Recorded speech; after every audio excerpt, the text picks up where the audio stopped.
Ladies and gentlemen, the evidence is absolutely overwhelming. You must have those goals. You cannot make it as a wandering generality. You must become a meaningful specific. Welcome to Goals by Zig Ziglar. You have important goals to achieve. Maybe there's a personal goal concerning your present relationships. You might have a financial goal to reach, or a professional goal concerning the next jump in your career.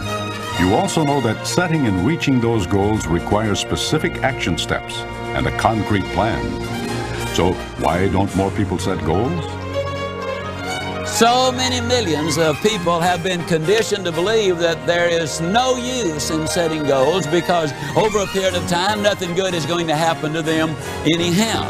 They've been told a lot of times that you cannot do things, don't expect it. The input basically has been negative.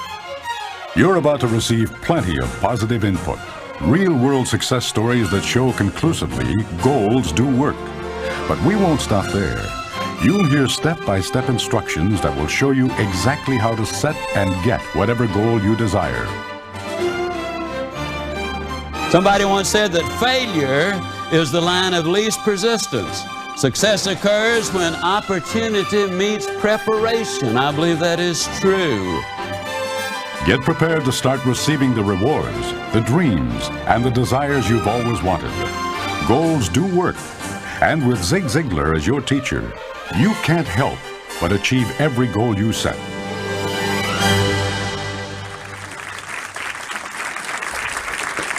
Thank you. Thank you. About 8 or 9 years ago, there was a new cafeteria that opened here in Dallas. And I like to eat in cafeterias because I can choose exactly what I want and I can see what I'm about to eat. So I was excited about this one because it was a new chain of cafeterias and give us a new source of eating. Well, the redhead and I rode past it. Now, my wife, incidentally, I refer to her as the redhead. She's a decided redhead, meaning simply that one day she just decided she is going to be a redhead. And when I talk about her, I call her the redhead. When I'm talking to her, Sugar Baby. And her name is Jean. Well, the redhead and I were riding down, and every time we would pass the cafeteria, the line was sticking out the door. Finally, the beautiful day came, no line out the door, we go walking in. When we walked in, we could understand why the line was not out the door because they had snaked it all over the place. We were already parked, so we decided to stay. She and I visited as we walked down the line, had about 30 people in it. We got to the end of that line and turned around, and there was another line of about 30 people. So we were walking and talking as we walked down, turned around, there's another line of about 30 people. But this time I could see what was going to be available. I could see between the people being served. And I made mental notes as I walked down the line, said, I believe I'll have me some of that. Yeah, and that looks good. Boy, I want me some of that. Boy, and I like the looks of that. I'll take me some of that. Now, it's important that you make these decisions because I don't care how prodigious your appetite is. You cannot eat some of everything on a big cafeteria line. So I had to make those choices. Finally, I got my tray and my silver, and I came down the line, and my choice has already been made, so I wasted no time. I said, I'll take me some of that, and give me some of that, and I want some of that, and I'll have some of that. Got to the end of the line, I reached in my pocket and pulled out my money. The lady held up her hand, and she said, no, you don't pay for it until you get ready to go. I said, you mean to tell me you're going to let me eat all of this food and not have to pay for it until I get ready to go? She said, yeah, that's just the way we do it. Well, I can't tell you the number of times I've thought about that because, you see, in one sense of the word, that is exactly like life, the cafeteria line is. In life, we have an incredible assortment of choices of the places we can live, the things we can do, the foods we can eat, the occupations we can follow. An incredible number of choices. That's the way the cafeteria line is. Life is just like that. But on the other end of the scale, life is 180 degrees apart from the cafeteria line. In the cafeteria, you eat and then you pay. But in the game of life, you pay and then you eat. You go to school, you study your lessons, you pass the grade. They move you up to the next grade until you graduate from high school. Then if you go to college, then you study your lessons again. You get your degree. Then if you go on to graduate school, and finally after all of that is over, you get into your profession and you work a week, a month, or whatever, and then and only then, after you've done all of those things, qualified and then done the work, do you receive the pay. The farmer plows the ground, he plants the seed, he waters it, he fertilizes it, he nurses it along, he kills the insects, and finally the day comes when he can go to the fields and bring it in and take it to the marketplace, and then he cashes it in. That's the way it is. You first pay, and then you receive the benefits. As we look at this segment of personal growth, we're going to be talking about the fact that we've all got to have goals in life. Most of us, you see, are very much like this old boy down home. His wife sent him downtown to buy ham.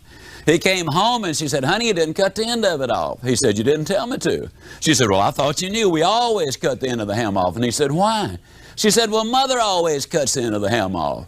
He said, "Well, Mama's back in the kitchen. Let's go back there and ask her." So they went to the kitchen and said, "Mama, how come you cut the end of the ham off?" She said, "I always cut the end of the ham off because my mama cuts the end of the ham off." So the old boy said, "Well, let's solve this three-generation mystery right now." They got on the phone long distance. They called Grandma and they said, "Grandma, how come you cut the end of the ham off?" She said, "I cut the end of the ham off because my roaster is too small."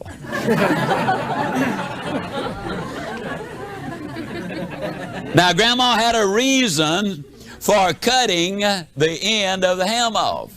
But the question is, do you have a reason? The reality is that 97% of the people in our society do not have clearly defined, written down goals for their lives. Now, there are four basic reasons they don't have goals. And the first reason actually is because of fear, spelled, of course, F-E-A-R. And this forms an acrostic for false evidence appearing real. So many millions of people have been conditioned to believe that there is no use in setting goals because over a period of time, nothing good is going to happen to them anyhow. They've been told a lot of times that you cannot do things, don't expect it. The input basically has been negative. Chad Helmstetter, in his book, What to Say When You Talk to Yourself, points out that the average 18-year-old has been told 148,000 times no, or you can't do it. 77% of our self-talk is negative. Dr. J. Allen Peterson, in his book, The Myth of the Greener Grass, points out that one computer study revealed that over 90% of the daily input in our minds is of a negative nature. And so a lot of people, therefore, simply do not set those goals. They've accumulated some false evidence, but it appears real, and they act accordingly. Because if it appears real, as a practical matter, it has the same impact as if it were real. For example, I could go into any city, just about anywhere in the world, with nothing but my handkerchief that I have in my hand, and I could rob a bank with my handkerchief in my finger. All I'd have to do is put the handkerchief across my face, put my finger in my coat pocket, aim at the teller, and say, "Give me your money." The evidence would be false. It would appear real. And that individual would handle it as if there were a real gun in there. Now, I'd walk out with the money. I might get shot on the way out, but at least that teller would surrender that money. You might have seen this. A young Cuban hijacked a plane to Cuba using nothing but a bar of soap. He put the bar of soap in a box. He said to the captain of the aircraft, "This is a bomb. Let's go to Cuba." They went to Cuba. The evidence was false. It appeared real. The thing about life, the thing about nature is this. Oliver Wendell Holmes years ago said, "The great tragedy in America today is not the waste of our natural resources, though that is a great tragedy." He said, "The real tragedy is the waste of our human resources." And the average individual will go to their grave with their music still in them. You see, man and nature are 180 degrees apart. We use up nature's natural resources by using them up. We use up man's natural resources by not using them at all. Fear keeps a lot of people from setting goals. The second thing that keeps a lot of people from setting goals is because they have such a poor self-image. They cannot imagine in their wildest imagination them becoming college graduates, getting the superb job, living in the nice home, winning the ideal mate. They cannot imagine themselves being financially successful or secure. Their image simply will not let them get there. Now understand again that we perform in accordance with the image or the picture we have planted in our own mind. Positive thinking will not work for the individual who is negative on himself. You got to have that positive image, that good self-image of yourself. One of the most amazing stories, which I believe really epitomizes what I want to say about this, is the story of Tom Hartman. On January the 28th, 1979, Tom Hartman attended a seminar up in Oklahoma City, Oklahoma. It was an all-day seminar. Later, I got a letter from him. Since then, he and I have become friends. We've corresponded a number of times, visited a number of times. And the gist of the story is this. He attended that seminar that day because his brother had an extra ticket. That was Tom's day off. There were about 1,500 or 1,600 other people there. Tom sat in the very center of the audience. In his first letter to me, he said, you know, Zig, as I sat there, I hadn't been there 3 minutes before I realized I was in the wrong place. You were in front of this audience saying some wild things, like you can go where you want to go, you can do what you want to do, you can be like you want to be. And I thought to myself, oh, brother, is that a bunch of baloney? I'd heard guys like you before. And to be honest, he said, it made me a little uncomfortable, and I looked around for a way for me to easily get out of there in case it got any worse, which is exactly what it did. It wasn't 3 more minutes when you actually had the gall to look at that audience, to all of us, and say, God loves you, and He wants the best for you. And I knew that was a bunch of baloney, and I really looked around for a way to get out, but there I was, stuck right in the middle. 1,500 or 1,600 people, and there was no way I could get up without creating a disturbance. So he said, I looked at my watch, and I just decided I would get out of there at the first break, and that would be the end of that. A few minutes later, you even made some reference to the fact that we were going to be dead longer than we were going to be alive, and therefore we needed to be setting those really long-range goals. Was it long when you had the audacity to say to us that man was designed for accomplishment? He's engineered for success. He's endowed with the seeds of greatness. Now when you said that, Zig, he said, I looked down and I thought to myself, well, it's at least partially right, because I was looking at a 63 1/2 inch waistline and 407 pounds of bulk. He said, I was coming off a devastating divorce. I had a job only because my employer was my friend, not because I was actually earning the money. Hadn't been to church in many years. I was so broke that every Friday night I was writing a hot check so I could get something to eat, and I would pick it up on Monday morning. This, as I said, was about 10 years ago. And he said, there you were saying all of those things. And I don't really know, Zig, what it was that you said. But somehow or other, something rang a bell in my mind. And I don't know whether it was because of the repetition or because somebody behind me said, that's right, or reinforced you in some way. But I reached over and I got my pen and I started to take notes on my yellow pad. Said, Zig, I took notes all day long. When I got through for the first time in my adult lifetime, I saw just a glimmer of hope. I so desperately wanted to get your set of tapes on motivation, but I did not have a dime to my name, and my brother, bless his heart, he loaned me the money.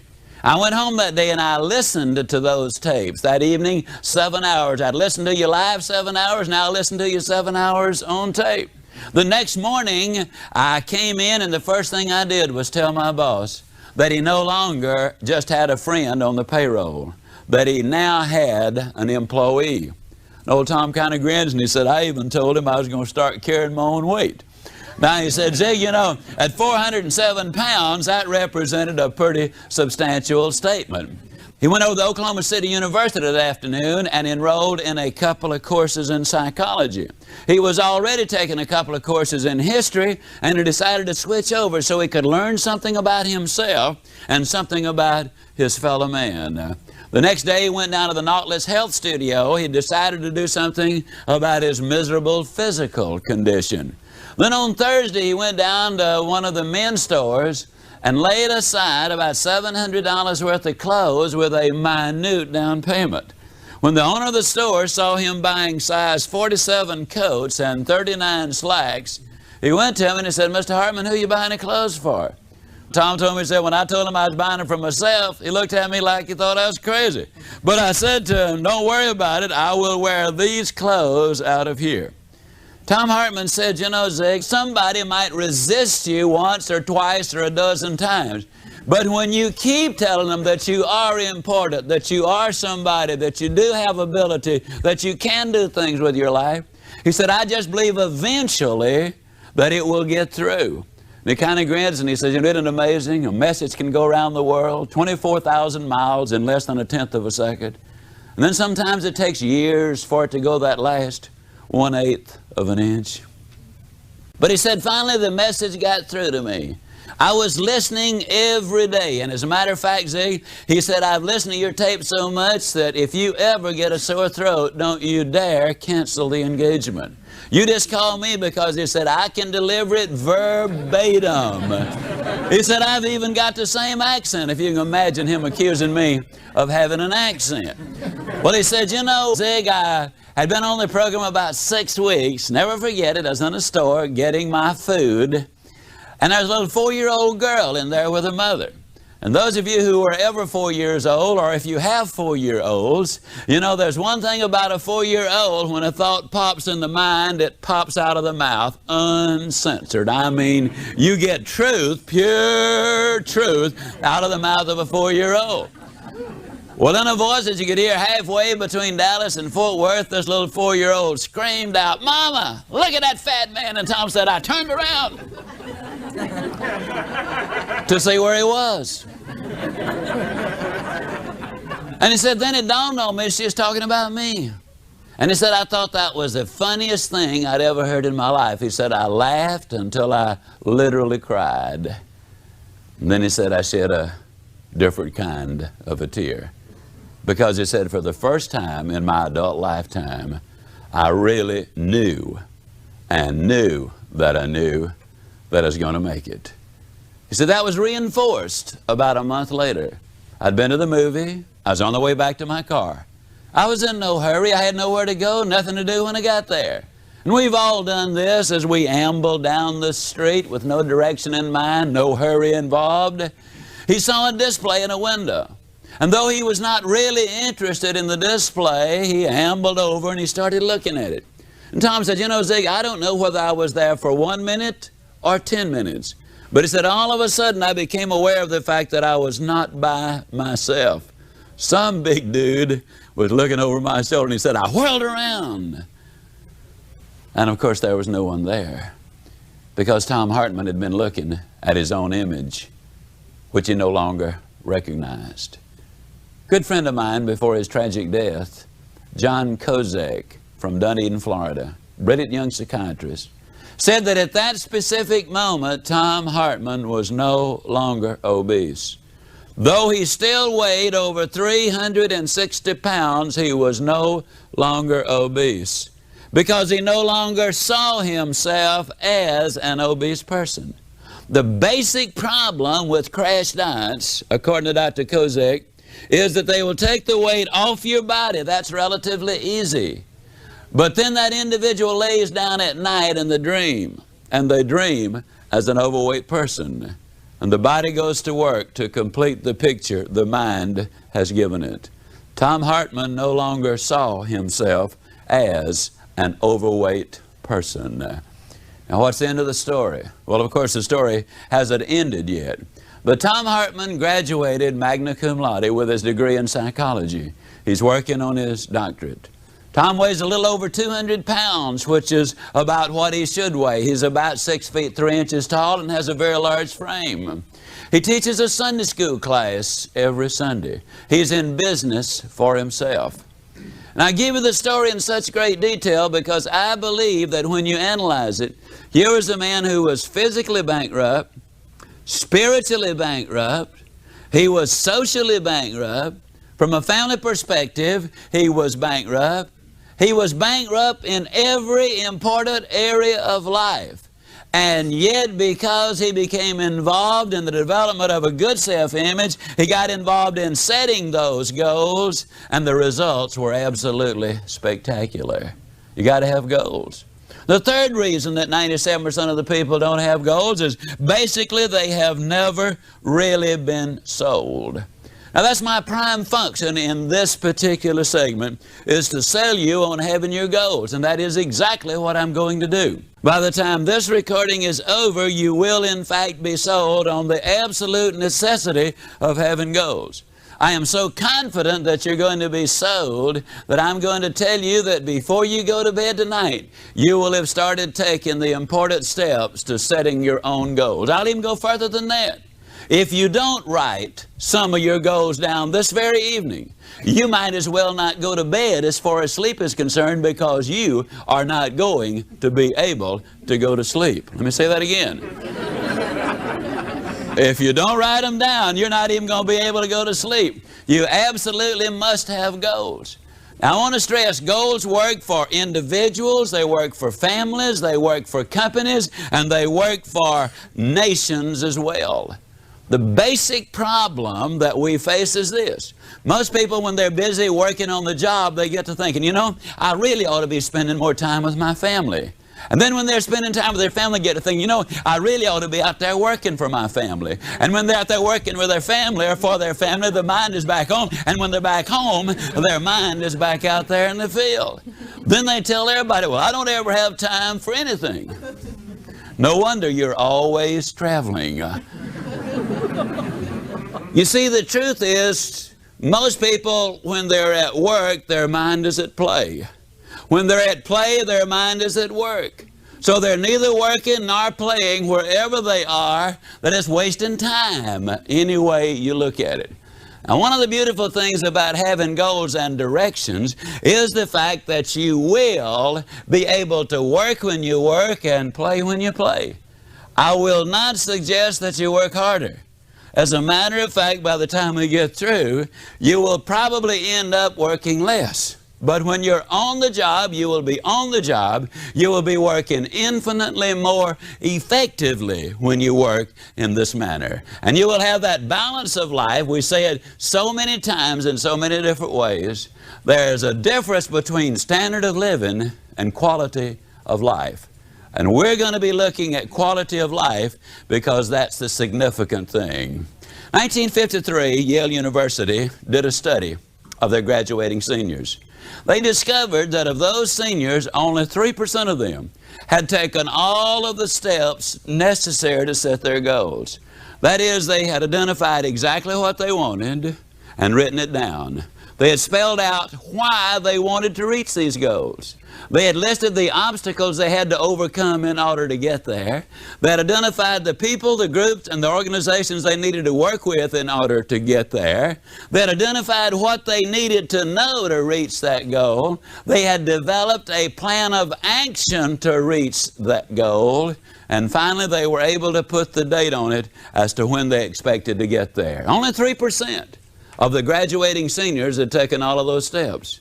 An additional 10% had taken 5 of those steps, but 87% of them, beyond identifying that they wanted to be a doctor or a professor or an attorney or whatever, really had not done that much towards goal setting.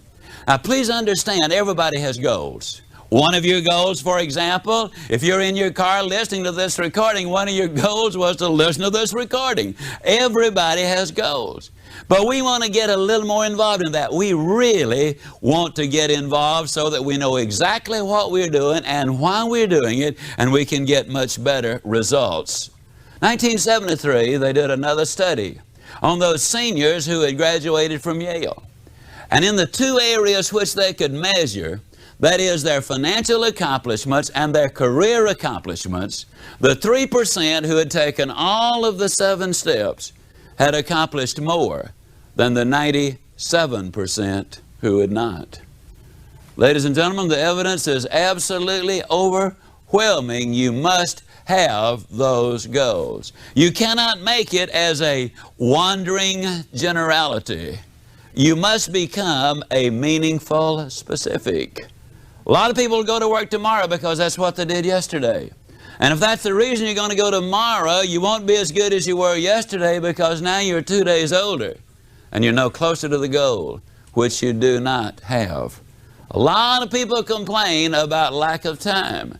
It is not lack of time in 99% of the cases. It is lack of direction.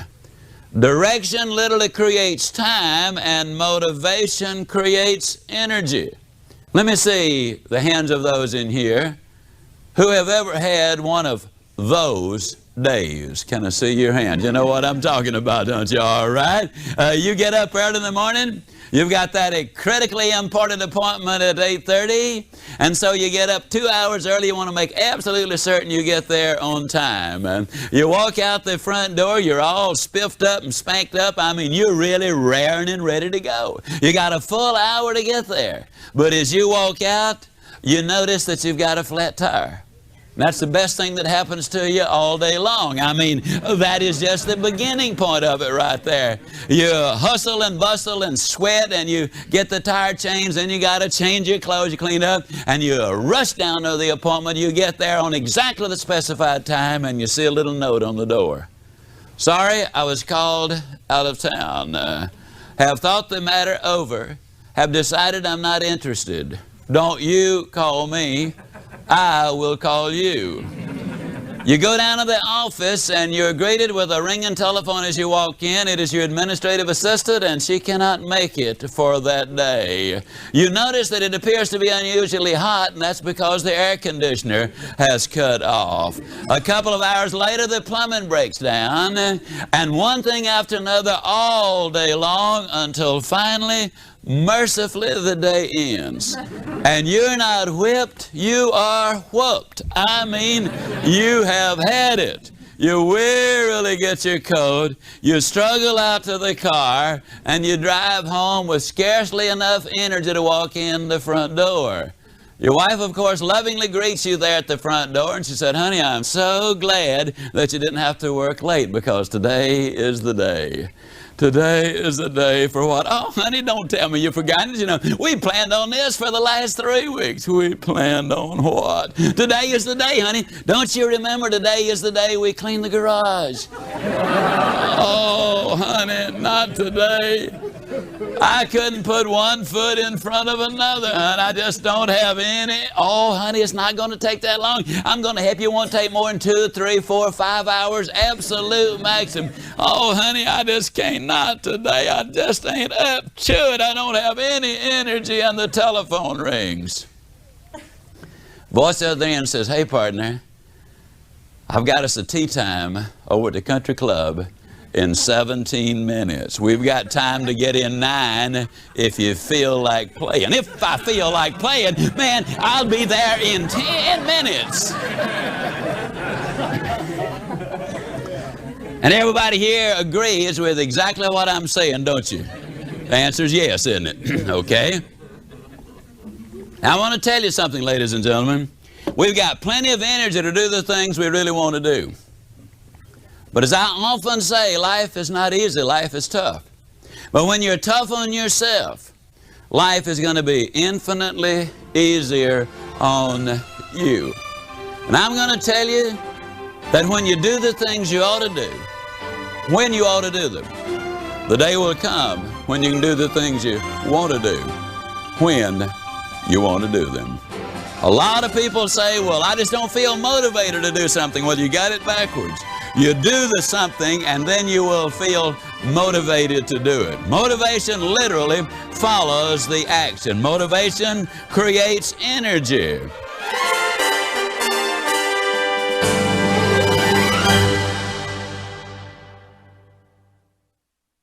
When you talk about goals, I love the story of Jean-Henri Fabre, the great French naturalist.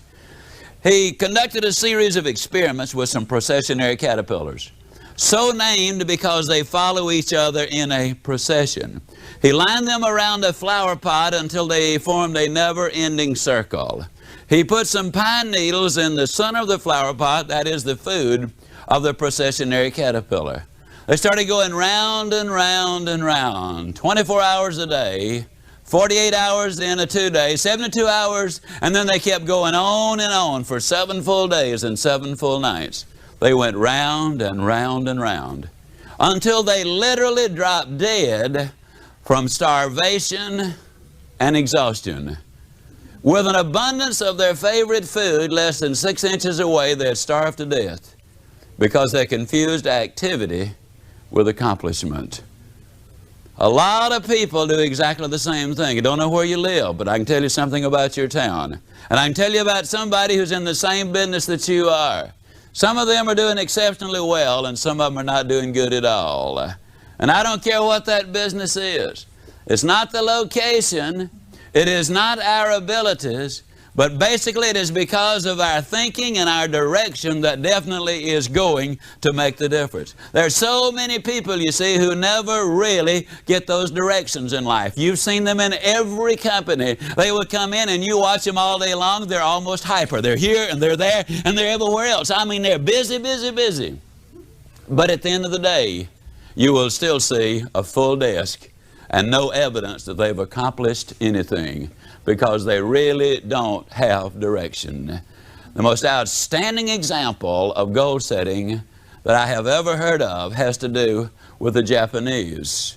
In 1950, a war-torn, devastated Japan, a nation which had lost a higher percentage of its young men to war than any nation in the last 100 years, cities had been bombed out. They have no real natural resources. They have no iron ore. They have no coal. They have no oil. But in 1950, the leaders of government and business and industry got together. And they said, let's set a goal. Let's become the #1 nation in the world in the production of textiles during the 1950s. And they made it. In 1960, they set the impossible goal. And that was to become the #1 nation in the world in the production of steel. Now, in order to do that, they got to build the steel mills. They've got to import the iron ore from thousands of miles away. They've got to import the coal and the oil from thousands of miles away. They've got to manufacture the steel. Then they've got to ship it thousands of miles to its market and undersell its competition. Impossible. But the Japanese in this case did not look at what they did not have. They looked at what they did have, a willingness to work, and they worked hard. They reached their goal. In 1970, they set another goal. They said, during this decade, let's become the #1 nation in the world in the production of automobiles. They missed it by 1 year. It took them until 1980, when their plant became the largest and #1 producer of automobiles in the world. In 1980, they set another goal. They said, during this decade, let's become #1 in the production of electronics and computers. And all you've got to do is go to Videoland, and all you've got to do is look at the computer world today, and you can see exactly what they are doing. Because goals do work, whether it's for the individual, the family, or the company, or the nation. I'm absolutely convinced that we have a real threat unless we have our goals more firmly in place, and that is to remain strong so we will remain free. Goals absolutely work. I love the story of Sir Edmund Hillary. You might have heard it. Sir Edmund Hillary, you know, was the first man to scale Mount Everest, the tallest mountain in the whole world. Can you imagine him climbing down off that mountain? And one reporter comes up to him and said, "Tell me, Sir Edmund, how did you climb the tallest mountain in the whole world? How did you do it?" Do you think for one moment he said, "Well, I was just out walking around."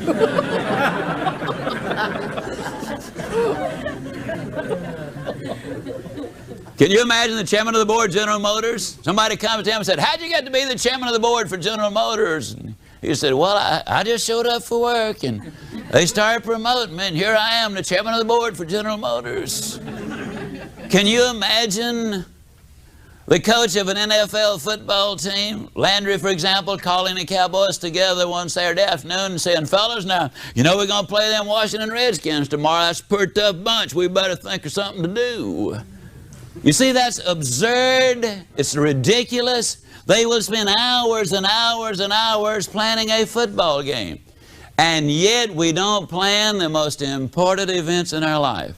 Too many Americans spend more time planning the wedding than they spend planning the marriage.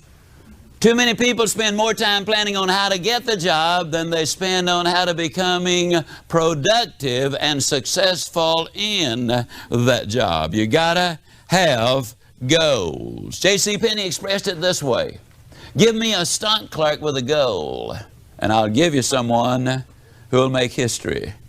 But he said, you give me someone without a goal, and I will give you a stock clerk. You gotta have goals, that's for sure. I don't know if the name Howard Hill rings a bell with you or not. Howard Hill was a good Alabama boy, and he was an archer. He entered 286 archery tournaments. He placed first 286 times. He killed a Cape buffalo, the toughest game animal alive to bring down. He killed it with a bow and arrow. He killed a Bengal tiger with a bow and arrow. He killed a lot of game animals with a bow and arrow. As a youngster, I have seen newsreels of Howard Hill from a distance of 50 feet, where he would literally split the bullseye dead center, and then he would take the next arrow and split that dead center. An incredible demonstration of skill. He killed an 18-foot shark under 15 feet of water. Or was it a 15-foot shark under 18 feet of water? I know it was a great big one in his way down there. I do know that.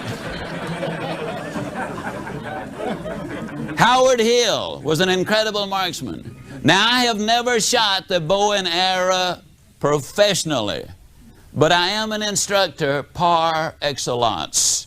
That means I'm good. That means I'm real good. As a matter of fact, I am so good as an instructor that I could take anyone in this live audience this evening, or anyone who will ever hear this recording, and if your eyesight is good and your health is good, I could spend 20 minutes with any one of you, and at the end of the 20 minutes, I would have you hitting the bullseye more consistently than Howard Hill could have hit it the best day he ever had. Provided, of course, we had first blindfolded Howard Hill. And turn him around a couple of times so he'd have no idea which direction he was facing. And you kind of snicker to yourself, especially those I imagine who are listening to this recording, as you say to yourself, well, now, Ziglar, that's true, of course, but it sure is a silly example. Why, how on earth could anybody possibly hit a target they couldn't even see? That's a pretty good question. Here's one even better. How can you hit a target you don't even have? Have you got your targets? Have you written them down? Have you spelled out the details of why you want to reach those goals in the first place? Have you identified the obstacles you have to overcome in order to get there? See, something stands between what you've got and what you want. If there was nothing between you and your goals, then you'd already be there. You got to find out what those obstacles are. Have you spelled out what you need to know to reach your goals? Have you identified the people, the groups, and the organizations you need to work with in order to get there? Have you devised a specific plan of action in order to get there? And finally, have you put the date on it? Now, the fourth reason that most people don't have goals basically is because they don't know how. I'm going to give you some bad news and some good news, and as you know, you're going to get the bad news first. I mean, I'm not going to give you a choice. You get the bad news first. The bad news is this: if you really get involved in this goal-setting process, it will take you somewhere between 10 and 20 hours to really set your goals. If you really have a complex set of goals, it might take you 30 hours to set your goals. That's another reason so many people never do really set them, because that is a tremendous time investment. Now, that's the bad news. Two bits of good news that go with it. On the absolute authority of several years of personal experience and the experience of many, many people who've been doing this, I can assure you that once you have set those goals properly, you will have created for yourself an additional 3 to as many as 10 hours every week of your life for the rest of your life. Let me say it again. When you discipline yourself to do the things you ought to do, when you ought to do them, the day will come when you can do the things you want to do when you want to do them. The good news is this will give you an awful lot of time to pursue the things which you have a real interest. It will give you control of your time and your activities and your future. The rest of the good news is this. When you learn how to set one goal, you'll know how to set all goals. When you learn how to set a physical goal, you'll also know how to set a mental, a spiritual, a social, a family, a career, and a financial goal. Because there's a procedure. There's a formula for setting all of them. If you can figure out the answer to what 12 times 12 is, you can also figure out what the answer to 2,865 times 9,412 is. If you know the formula, you can come up with the answer.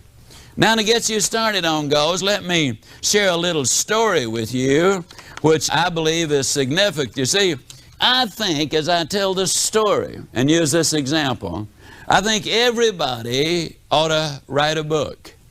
I don't necessarily believe you ought to get the book published or make any effort to get it published, but you ought to write a book. And I'll tell you what the title ought to be. What I think you ought to do to get the most out of life. Let me make a strong statement.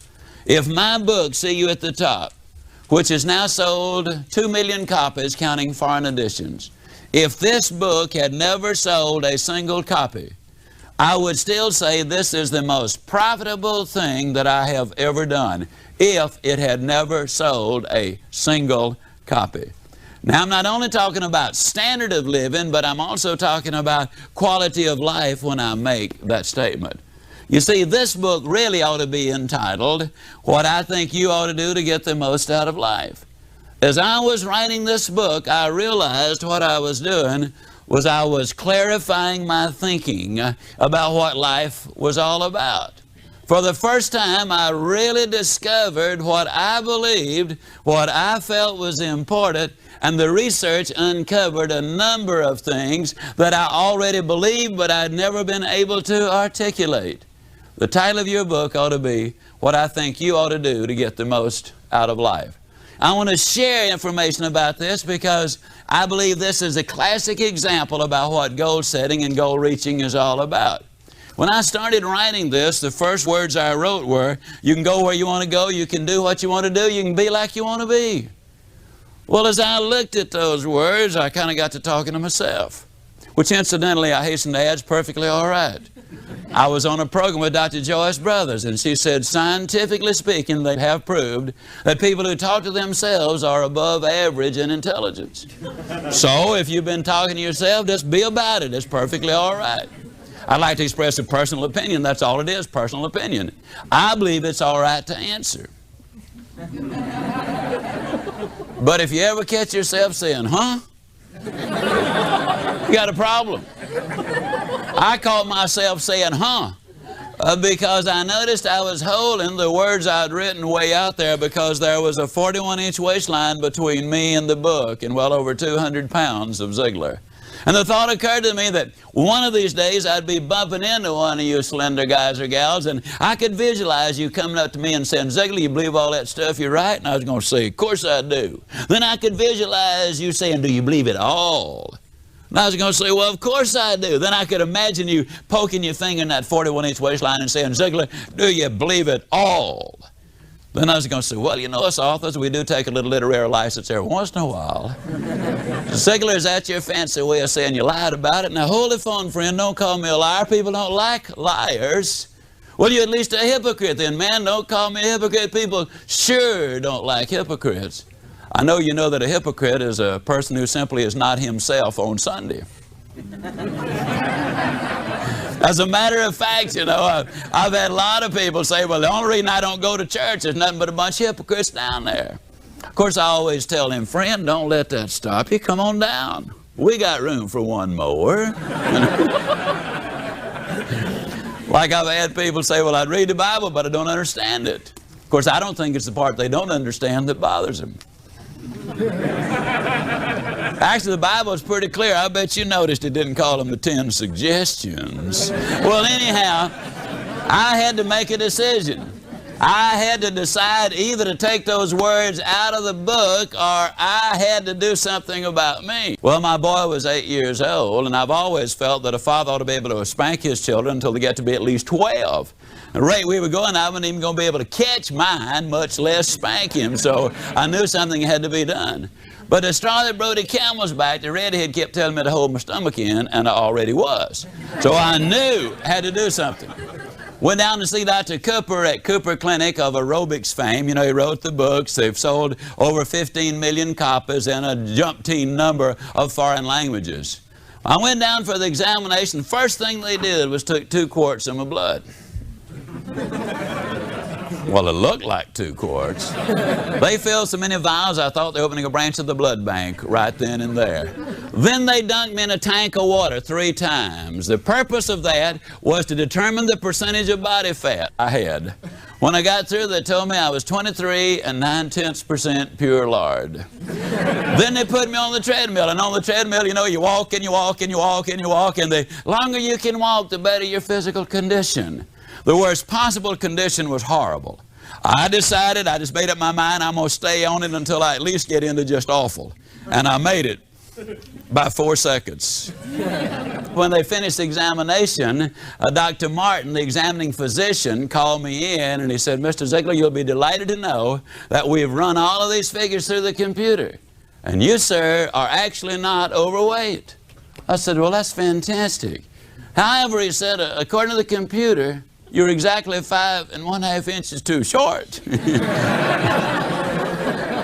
And I said, well, Doc, that's pretty bad, isn't it? He said, no. He said, actually, you're in remarkably good shape for a 66-year-old.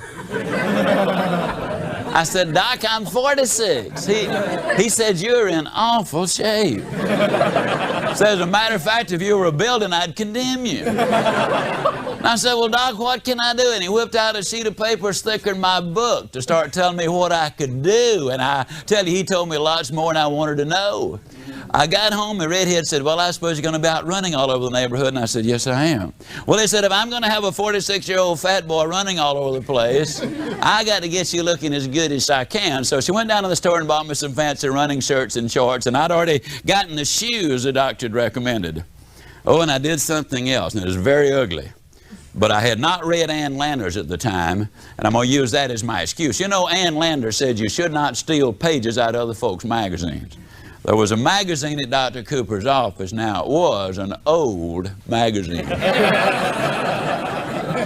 It had an advertisement in there for jockey shorts. And I don't know if you folks read the jockey short ads or not, but if you don't read them, the next time you see one, you should at least look at the picture. You'll find out in a hurry, they don't put jockey shorts on fat boys. At least they don't have a good year. And so I took that picture out and I pasted it on my bathroom mirror and I said, now there's my hero. That's the way I'm going to look right there. Well, the next morning the opportunity clock sounded off bright and early. Negative people, you know, call them alarm clocks. I rolled out of bed, I put on my fancy running outfit, hit the front door, and I ran a block. Did better the next day, though. I ran a block and a mailbox. And the next day I ran a block and 2 mailboxes, and a block and 3, and a block and 4. One day I ran all the way around the block, came back in, woke the whole family up and said, guess what Dad has done? Then one day I ran a half a mile, then a mile, then a mile and a half, then 2, then 3, then 4, then 5. The weight started coming down from 202 to 165. The waistline fell to 34. A lot of times people have said, yeah, but I'll bet you were dieting religiously all that time. That is partially true because I did quit eating in church.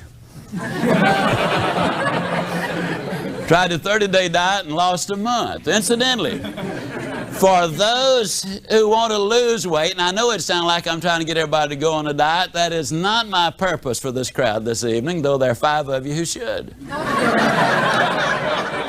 Now there are about 65 of you who wonder who the other 4 are, but anyhow, for those of you who want to know about weight loss, let me give you 4 fast little tips to lose weight. Number 1, and probably the most important, stay away from cottage cheese. Now, a lot of people don't realize this, but cottage cheese is the most fattening food in existence. Now, understand, I have no scientific evidence of this or proof, but the evidence is so compelling, I know I'm right. Because as I've traveled all over the world, I've noticed it is internationally true that don't nothing but fat folks eat the stuff.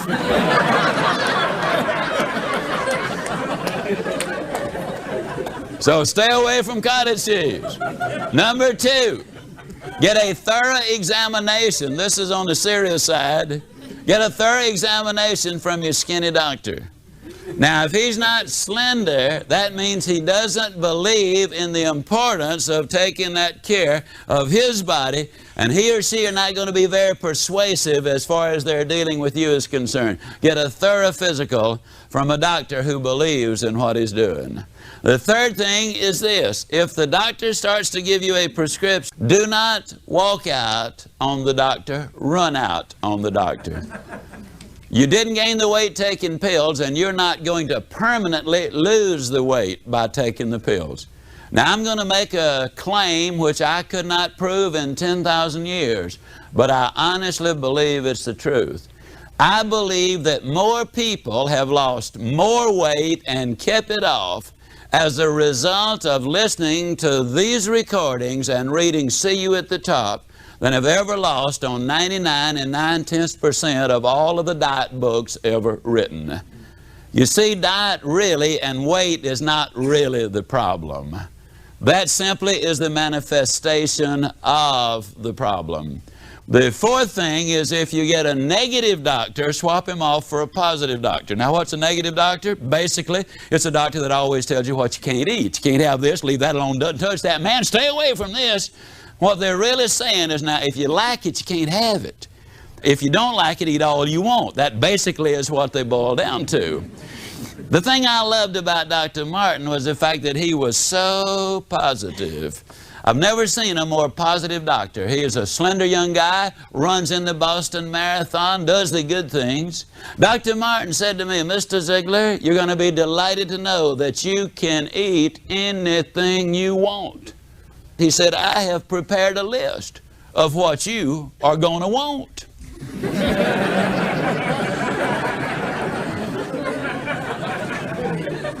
People often say to me, Ziglar, what can't you eat? I don't know what I can't eat. Why should I clutter up my mind with a bunch of stuff can't have anyhow? I can tell you that I can eat lots of chicken, I can eat lots of fish, I can eat fruits and vegetables and salads, I can eat on occasion good lean roast beef. I can eat just about anything that I want to eat. Now, I believe that a combination of diet and exercise to keep the weight off permanently is the key. In December, I injured my back, for example, and there was a 2-month span that I could not jog, and I picked up 8 pounds. See, my body retains ice cream. But when you put them together, the diet and the exercise, now we're on the right track. There are 4 reasons people don't have goals. One is because of fear. The second one is because of their self-image. The third one is they've never been sold, and the fourth one is they do not know how. A number of years ago, Mary Crowley made a statement. She said that one person with a commitment is worth more than 100 who only have an interest. I'm convinced that people who make commitments to reach their goals are the ones who are going to reach them. A number of years ago, a young coach at the University of South Carolina was fired after his first season on his first job. Not only did the head coach say, no more for you here, but he advised him to get out of coaching. He said, let's face it, you just don't have it. But the young coach had set his goal, he had made a commitment, he had said, someday I'm going to coach at the University of Notre Dame. Ohio State gave him a chance, and he was an assistant there for a couple of years. And William and Mary called him, and he was their head coach. And then North Carolina State University called him, and for 4 years there, he had the best one-loss record they'd ever had. From there, he went into the pros and coached the New York Jets for a season, but he really missed coaching the young men and helping mold their character. And then University of Arkansas called him and had a phenomenally successful career there. He built the best one-loss record they had ever had. He went to the Orange Bowl, I believe it was in 1979. And before he went down to play the University of Oklahoma, the media had speculated that it would be a mismatch, that Oklahoma simply was too powerful. To compound the problem, 3 offensive players, as a matter of fact, the entire offense of that Arkansas team, were caught with a woman in the room. They explored, investigated, discovered that it was absolutely true, and the coach immediately dismissed all 3 players. The media again speculated that what he should do is decline the invitation of the Orange Bowl, let somebody else accept the invitation who would be a worthy opponent for the Oklahoma team. But the coach was a committed man. He looked at what he did have left and didn't worry about what he did not have.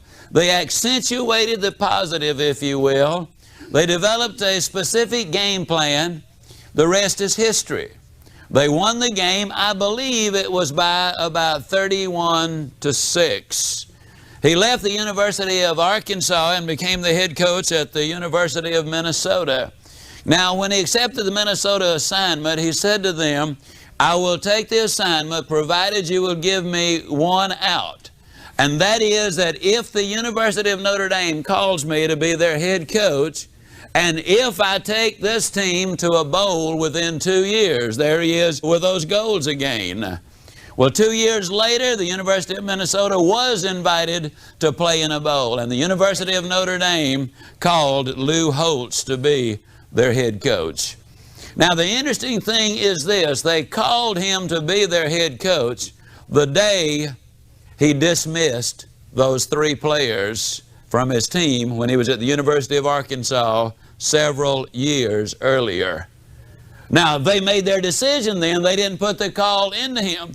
But when that happened, they said, here is a man who is interested in building character and developing leaders.